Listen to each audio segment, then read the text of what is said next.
Good morning दगड़ियों, welcome to my new blog. नई सुबह की नई शुरुआत करते हैं नए ब्लॉग के साथ। तो गाइस सुबह के बज रहे हैं 4:30 और अभी मैं हूँ सूरत गुजरात में और हम उठ गए हैं दगड़ियों। आज हमारा यहाँ से दफ़ा होने का प्लान है। सूरत से आज हम जा रहे हैं सीधे सोमनाथ महादेव की जय। सीधा नहीं जा रहे हैं, लेकिन आज हम नहीं पहुँच पाएंगे दोस्तों, क्योंकि बहुत दूर है। पता है, सोमनाथ कहने का ही है दोस्तों, गुजरात में है बोलते हैं, लेकिन वो कत्थक बसा हुआ है। हमारे भोलेनाथ रहते हैं बिल्कुल अरेबियन सी के तट पर, ठीक है, उसके बगल में सीधे अरब सागर ही है। तो हजीरा फेरी टर्मिनल हम जाएंगे। तो हमने ओला शेड्यूल करके रखी है। तो आज मेरी दुल्हनी के प्रसाद मेरे को एक ओला के फीचर के बारे में पता चला दोस्तों। ओला को हम शेड्यूल भी कर सकते हैं। लिटरली ऑनेस्टली मेरे को आज तक पता नहीं था कि ओला को शेड्यूल भी कर सकते हैं।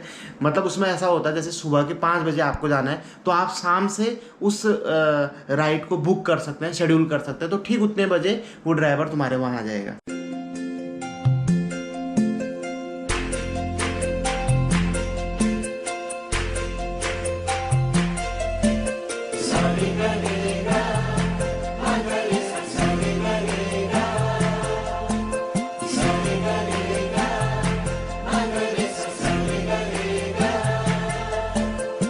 दोस्तों थोड़ी ही देर में हम हजीरा बंदरगाह पहुंचने वाले हैं। बंदरगाह बोले तो दोस्तों समुद्री स्टेशन, जैसे एयरपोर्ट स्टेशन होता है, बस स्टेशन होता है, ऐसे जहाँ पे समुद्री जहाज़ रुकते हैं, यहाँ पे जो समुद्र के रास्ते में माल उतरता है, ठीक है, यात्री उतरते हैं, उस जगह को बंदरगाह बोला जाता है।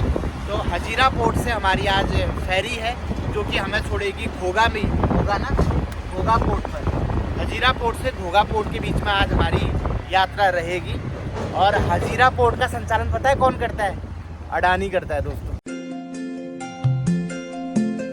भारत का जो पहला ज्ञात बंदरगाह था लोथल, आपने पढ़ा होगा जब आप सिंधु घाटी सभ्यता, हड़प्पा सभ्यता पढ़ते हैं तो उसमें लोथल करके भी एक शहर आता है। तो जो पहला ज्ञात बंदरगाह था जब खुदाई के दौरान मिला था, वो भी गुजरात में ही है। साथ में हमको 2 फूड कूपन भी मिले हुए हैं दोस्तों। इनको दिखा के हम फेरी के अंदर लंच कर सकते हैं। जैसे रनवे पे आती है ना गाड़ी इंडिगो वालों की, सेम इनकी भी आई है। तो इसमें बैठ के हम जाएंगे स्टेशन तक। तो दोस्तों जब तक आपकी समुद्री यात्रा खत्म नहीं होती तब तक आपको ये ब्रेसलेट हाथ से उतारना नहीं होता है। ये एक पहचान होती है कि आप एक जेन्युइन यात्री हो और आपकी टिकट कंफर्म है। आपको पता है दोस्तों गुजरात एक ड्राई स्टेट है, यहाँ पे दारू नहीं मिलती है। मतलब चोरी छिपी ब्लैक में मिलती होगी तो बात अलग है, पर वैसे ऑफिशियली यहाँ पे दारू नहीं बिकती है। इंडिया के अंदर कुछ ऐसे स्टेट है जहाँ पे शराबबंदी लागू है, जिनमें से गुजरात भी है, बिहार है और शायद नागालैंड भी है मेरे ख्याल से, और एक केंद्र शासित प्रदेश भी है शायद लक्षद्वीप, वहाँ पर भी शराबबंदी है। अब लुकी लुकी छुपी छुपी पिन लाओ बात अलग से, वो तो सभी पीते हैं, पर ऑफिशियली मतलब गवर्नमेंट यहाँ पे ऐसे गवर्नमेंट की ठेके नहीं है। और राजधानी तो मन का पता भी है गांधीनगर, लेकिन जो जब इसकी स्थापना करी गई थी 1960 में, पहले ही क्या था, बॉम्बे स्टेट का एक पार्ट था। तो बॉम्बे स्टेट के 2 पार्ट करके एक को बनाया गया महाराष्ट्र और एक को बनाया गया गुजरात, ठीक है। तो 1960 में इसका गठन किया गया था।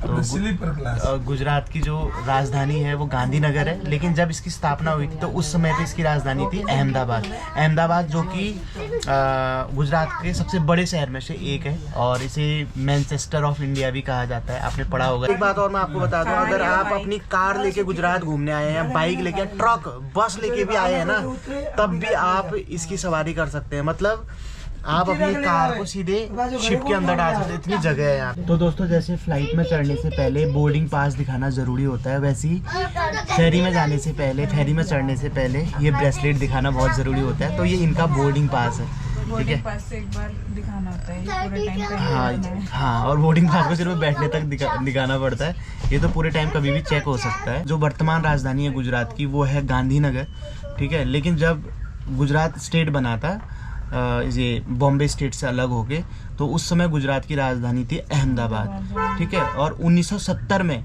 1960 में स्टेट बना था गुजरात, 1970 में फिर अहमदाबाद से गांधीनगर गुजरात की राजधानी को स्थानांतरित किया गया। तो और गांधीनगर के बारे में एक फैक्ट और बता देता हूँ, ये भारत की सबसे ज़्यादा ग्रीनेस्ट कैपिटल है, मतलब हरित राजधानी आप इसको कहते हैं, जिसका बहुत बड़ा भाग बिल्कुल उससे घिरा हुआ है, ग्रीन है, ठीक है ना, जंगल से घिरा हुआ है या पेड़ पौधों से घिरा हुआ है, तो ग्रीनेस्ट कैपिटल भी इसको कहा जाता है। यहाँ पे गाड़ी खड़ी होती होगी और इसको शायद यहाँ से निकालते होंगे और गाड़ी के एक सॉकेट में लगाते होंगे और गाड़ी यहाँ पे खड़े खड़े चार्ज होती होगी।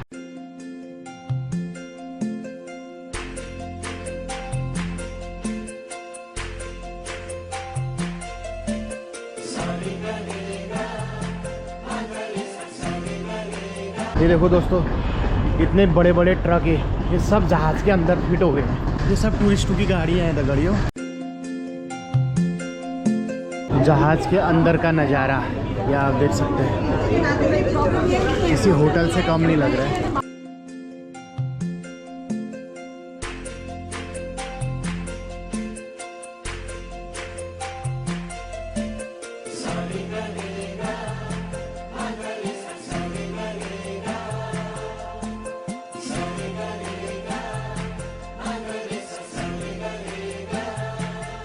और इसी के अंदर आपको कैफ़े भी मिल जाएगा। अगर आपको कोई चाय कॉफ़ी वगैरह पीनी है तो आप पी सकते हैं।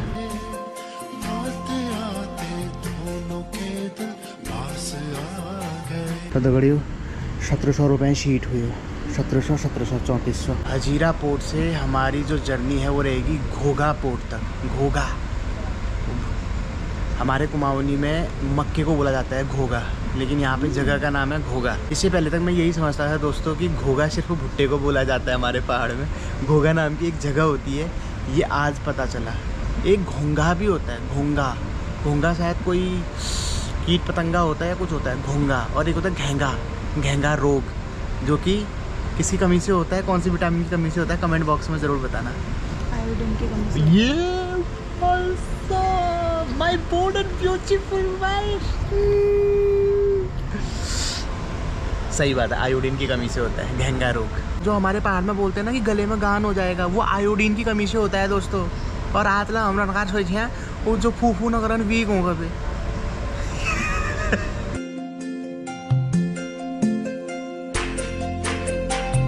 एमबी लाउंज का यही मतलब है दोस्तों, आपको एक अलग सा हॉल मिलता है जिसमें आप लिमिटेड लोग होते हैं, लगभग 15 से 20 सीट इसके अंदर है, ठीक है।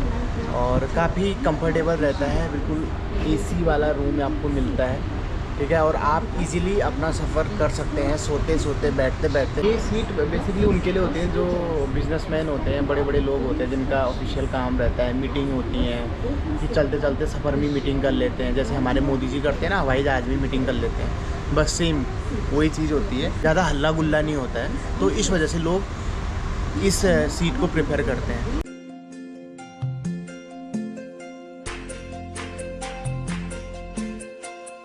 एयर हॉस्टेज नहीं होती होंगी क्या? हाँ, एयर हॉस्टेज होना होंगी, सी हॉस्टेज होंगी, समुद्री देवी। जलपरी, हाँ सही, जलपरी। अंदर बैठ के बिल्कुल पता नहीं चल रहा है कि चल रही है नहीं चल रही, एकदम स्थिर। बाहुबली मूवी चल रही है दोस्तों, अभी मज़ा आ रहा है देखने में। हम अपनी खाप भी चलाएंगे दोस्तों, ये आप देख सकते हैं। हमारा नाश्ता आ चुका है, नाश्ते में है पोहा, समोसा, ओरियो वाला बिस्कुट और सैंडविच और एक केक, बहुत है। तो हम नाश्ता एंजॉय करेंगे। हम घोघा पोर्ट में पहुंच चुके हैं दोस्तों, यात्रा कंप्लीट हो चुकी है। और ये आप देखिए सब सारी गाड़ियां जहाज़ से अब बाहर निकलने लगी हैं। अब ये समुद्र से रोड पर उतरेंगी। ये देखो टूरिस्टों से भरी हुई बस, ये भी शिप के अंदर लोड थी गाड़ियों, अब सवारी सहित बाहर जा रही है।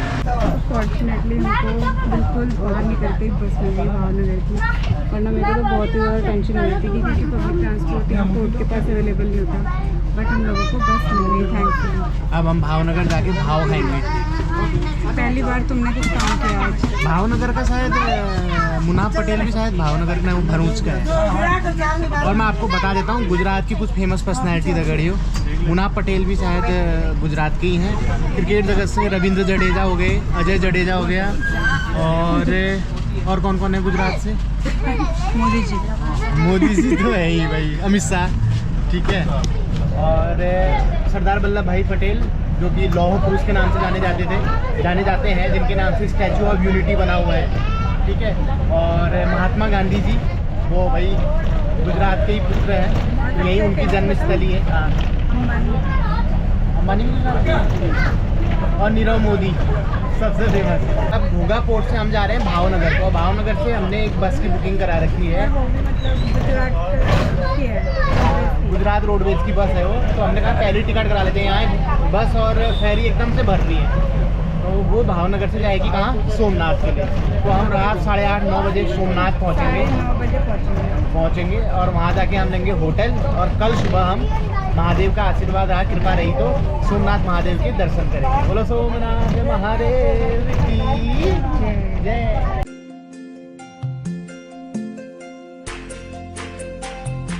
तो दोस्तों फेरी में मैं तो बाहुबली देख रहा था, रंजना देख रही थी हाफ सीए। कौन से उसमें आई है? अमेजन प्राइम पे है। कोई कमेंट भी कर रहा था कि पौंदा मैंने हाफ सीए देखी, उतना ही कठिन होता है क्या, जैसा उसमें उतना संघर्ष होता है क्या? जितना उसमें दिखाया है ना, हाँ एक्चुअली वैसे होता है, वैसे होता है। एक्चुअली वैसे होता है। और जब मैंने आधा देखा, अभी मैंने 2 एपिसोड देखे हैं, हाँ उसके बाद मुझे अपने सीए होने पे अपनी डिग्री का इतना मतलब हो रहा है ना, मतलब कि मैं कितनी लकी हूँ कि मैं सीए कर पाई। वरना लोग बेचारे कितना चाहते हैं मतलब। और उसमें ये भी मतलब उसमें सीए क्या होता है, उसमें ये बताया था कि आपके जो सिग्नेचर होते हैं these are more important than signature of prime minister of India. नहीं यार, ये नरेंद्र मोदी जी ने खुद बोला है, मैंने पता होगा ऐसा। मोदी जी ने खुद बोला है ये। और इसमें भी है ये चीज़। अच्छा हाँ, एक बार वो सीए के उसमें गए तो थे वो। हाँ तो मतलब मैं भूल जाती हूँ कभी कभी कि मैं कितनी पावरफुल इंसान हूँ। पावरफुल तो है, पावरफुल लकी हूँ मतलब कि मैं कर पाई कंप्लीट। तो भाई मैं मतलब मुझे अपनी शक्तियों का मैं वो भूल गई थी ना, मैं जैसे हनुमान जी भूल जाते थे ना। हाँ, ऐसे मैं भूल गई थी। अब वो इतना हो गया ना, टाइम हो गया, अब भूल जाता है इंसान। बट आज मैंने वो देखा, एक तो पहले मुझे फ्लैशबैक हो गया सारा, सब मेहनत। और उसमें एक एक चीज़ दिखाई है कि मतलब अरे फन तो होता ही नहीं है ये लोगों की लाइफ में, और फ्रस्ट्रेटेड रहते हैं। तो मतलब अगर तुम्हें लगता है ना कि मतलब मैं ऐसे बोलती हूँ, इस तरीके से बात करती हूँ, तो वो कहीं ना कहीं मतलब मेरी वो है क्या मतलब वो है मतलब एक काफ़ी बात का ना फ्रस्ट्रेट है, तो वो मेरे अब इस तरीके से बात करें। तो भाई अपडेट यही है कि सीए साहब ने हाफ सीए देख ली है, 2 एपिसोड अभी तक देखे हैं फेरी में। तो अगर आप कॉमर्स के स्टूडेंट हैं और सीए बनने की तैयारी कर रहे हैं तो आप लोगों को वो सीरीज ज़रूर देखनी चाहिए। रिकमेंड करेंगे या नहीं करेंगे? बिल्कुल रिकमेंड करनी है। अगर आप सीए से किसी तरीके से भी जुड़े हुए तो जरूर देखनी चाहिए। ठीक है, चाहे आप सीए की सर्विसेज लेते हो तो भी देखनी चाहिए, तो आपको पता चलेगा कि इंटीग्रिटी चाहिए और कितना मतलब इंटीग्रिटी का काम है, कैसा प्रोफेशन है, वो सब चीज़ें मतलब पता चलेगी। किसी तरीके से भी अगर सीए से जुड़े हो, आपके भाई बहन कोई सीए कर रहे हैं तो भी आपको पता लगेगा, ताकि आपका बच्चे सीए कर रहे हैं उनको भी जरूर देनी चाहिए पेरेंट्स को, उनके बच्चे सीए कर रहे हैं तो उन्हें भी अंडरस्टैंड होगा कि बहुत मतलब डिफिकल्ट चीज़ है।